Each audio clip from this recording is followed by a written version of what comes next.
Hello everybody, thank you very much for coming. My name is Selina Xue, and this is my idea worth spreading.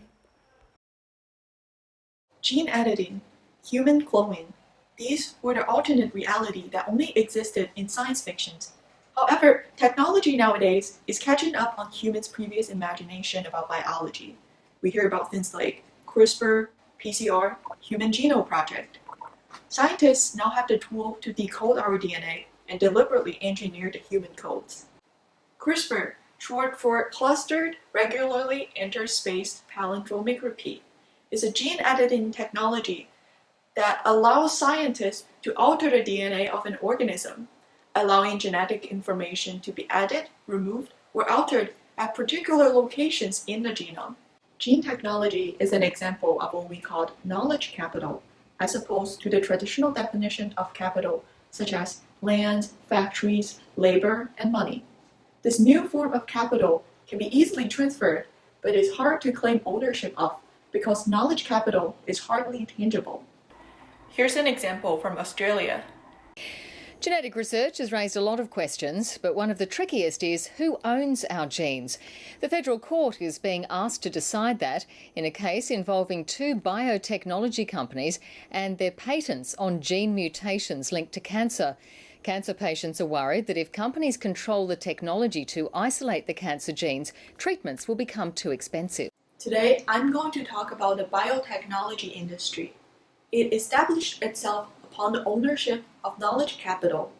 I will explain how biotech tycoons utilize patent laws to create profit and why this model is unsustainable and unjustified. CRISPR technology plays a big part in the pharmaceutical industry. By altering the sequence or expression of genes through CRISPR, scientists can quickly identify drug targets and test the efficacy of the drug. Drug development is at the heart of Western medicine, and it is essential in all our lives. Currently, drug development is proven to be the most profitable industry in the world. Medical expenditure makes up nearly 20% of United States GDP. A research paper published in JAMA Network examined the profit of 35 pharmaceutical companies compared with 357 non-pharmaceutical companies. The profit of pharmaceutical companies is significantly greater compared to non-pharmaceuticals. Their profit as a fraction of revenue is 13% as opposed to 7.7%. So what's behind the huge blooming is a system of academic industrial networks. Companies collaborate with academic institutions and turn university labs into a patent supply chain. They fund research in exchange for first right to purchase university's patent. A patent is a license that protects your finding so that no others can copy your discovery. It was created to protect the intellectual property for innovators, but for capitalists, it's just another word for money. In the drug industry, after a university's patent of a potential target is approved by FDA, companies will then purchase the patent and proceed to drug production in their own labs. It is not uncommon to find a college professor who started his own biotechnology company. Professor Sheila Slaughter, amongst the first who called attention to this academic-industrial collaboration, described it as a new circuit of knowledge that links university research directly to economic profitability. And such a process in the biotechnology industry is called biocapitalism. One of the most notorious examples took place in the late 90s. The Swiss pharmaceutical company Novartis offered $25 million to UC Berkeley's Department of Plant and Microbial Biology. In exchange, Novartis was guaranteed the first right to utilize any research findings at PMB. Novartis also secured 2 seats out of 5 in the Research Council, through which the company would even have access to research projects that weren't funded by Novartis money, but by public ones.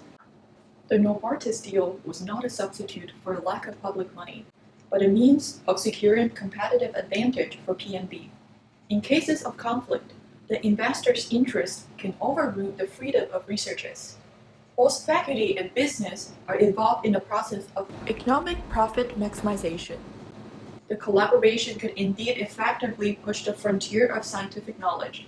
However, The reality is a cultural shift in academia that prioritizes money over knowledge and serve the interests of capital holders before the interests of science. And this can be especially detrimental in the pharmaceutical industry. The interests of capital holders before the interests of science means to prioritize profitability before human lives. This is an alarming trend that is happening in higher education and ought to be reconsidered. From economics perspective, the biotechnology industry is a fair example of monopoly, which is an under-competitive market. For society as a whole, monopoly is not as efficient as a competitive market because it generates a dead weight loss. As illustrated in the graph, dead weight loss is a value of trade that should have occurred but does not, because the market price is higher than what consumers could afford. Competitions can help drive the drug price closer to its marginal cost, thus increase total social benefits. Drug patent does quite the opposite. Patent laws grant companies up to 20 years of intellectual property rights, which oftentimes lead to 20 years of monopoly. And in the United States, patent can be extended as long as you can make changes to the drug. I said changes, not improvement. You just have to prove it's not worse. Between 2005 and 2015, 78% of the drugs associated with new patent were not new drugs, but existing ones. These are changes to existing drugs just to extend the patent and continue profiting. The loophole in the patent laws became a major catalyst for biocapitalism to grow. During the peak period of 1982 to 1986 alone, 54 biotech companies went public and $3 billion were funneled into the industry during a 5-year period. I'm sure drug price gouging is not news to you, but the most egregious cases happened in 2015. This guy named Martin Shkreli. Overnight, headlines turned Martin Shkreli into the most hated man in America after he raised the price of Daraprim more than 4,000%. If you could rewind the clock a few months, I wonder if you would do anything differently. I probably would have raised the price higher, is probably what I would have done. Why? I think healthcare prices are inelastic. I could have raised it higher and made more profits for our shareholders, which is my primary duty. And again, no one wants to say it. No one's proud of it. But this is a capitalist society, capitalist system, and capitalist rules. And my investors expect me to maximize profits, not to minimize them or go half or go 70%, but to go to 100% of the profit curve that we're all taught in MBA class.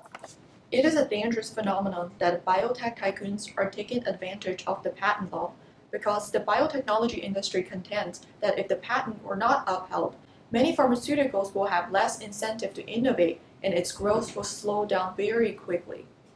The monopoly model also explains why the drug industry is so profitable, as the earlier data showed.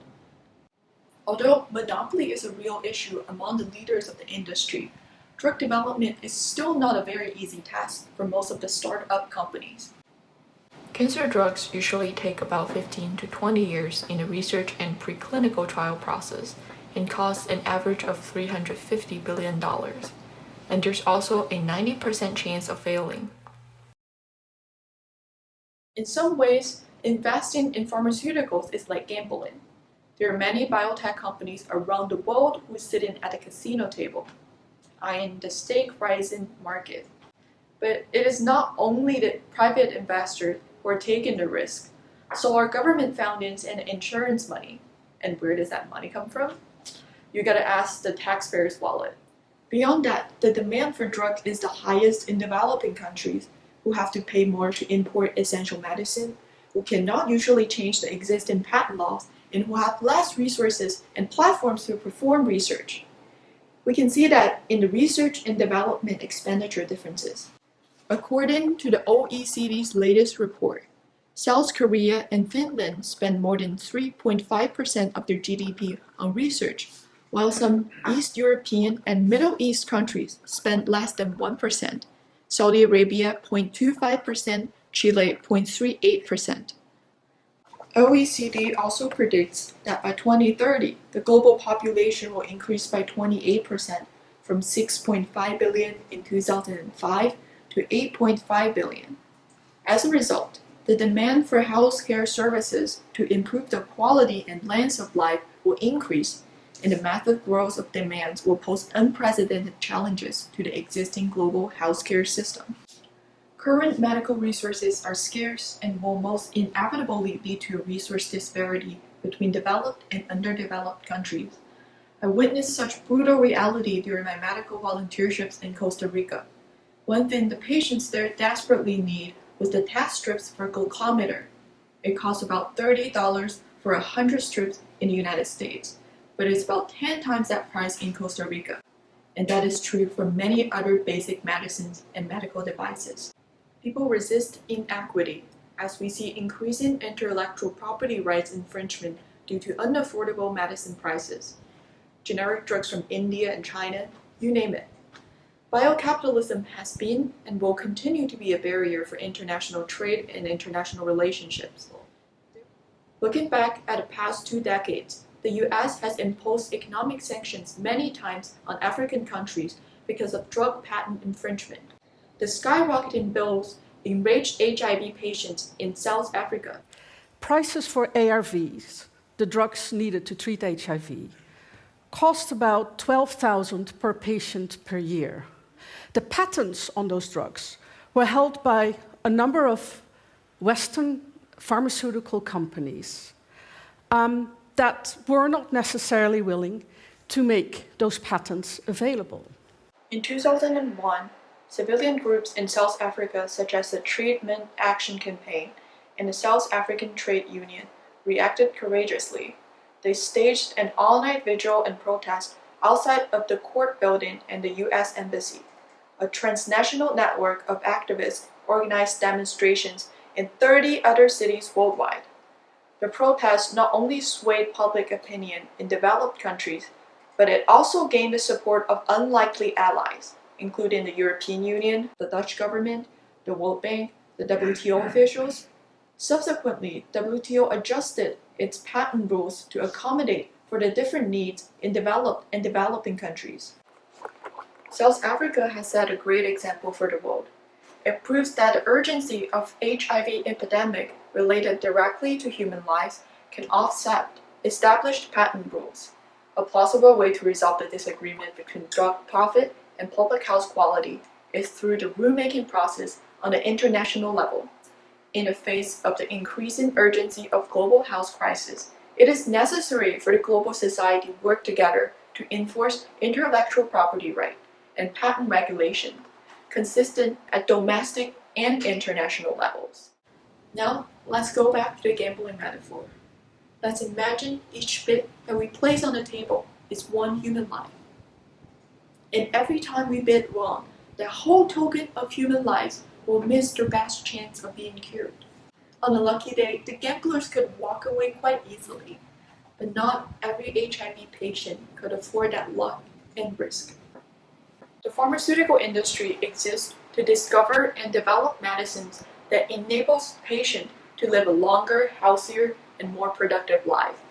However, the gambling model that reduces the quality of public health is incompatible with this intended goal, which makes such a practice of biocapitalism unjustified. Right now, humanity is undergoing the coronavirus pandemic that requires all nations to stand together. When we see a pandemic like this, we suddenly realize that there is no us or them in the face of diseases. On January 12th, Chinese scientists published the genome of the coronavirus, and the World Health Organization asked a team in Berlin to use that information to develop a diagnostic test. Just 4 days later, they produced a test and posted online a blueprint that any laboratories around the world could use to duplicate that test. This shows the power of collaboration and shared information. In times like this, we have to make choices whether we deal with it through nationalistic isolation, each country competing with all the others for the scarce resources, or whether we deal with it with international solidarity and collaboration. Imagine a future where some people can enjoy customized gene therapy, while some people are still struggling to access the basic medicine. To which Donald Trump might say, "Perhaps that's been the story of life." This is the type of matter I'm challenging here with my research. It is the passiveness from the regulatory level that fosters biocapitalism to encroach the global healthcare status. This is the status quo I believe that need to be changed because a smattering of interest in gene therapy from the top 1% cannot sustain the saturating biotech market. And the enormous social disparity that biocapitalism has created is unjustified. One day, my generation will arrive at those positions of power that can influence the decision-making of biocapitalism. By then, I hope my audience today will consider what I'm presenting about. Only if we understand the unsustainability and injustice posed by biocapitalism can we then formulate evidence-based policies to reduce drug costs while maintaining the biotechnology industry's ability to innovate and provide essential medicines for our society. That's all I have for today. Thank you.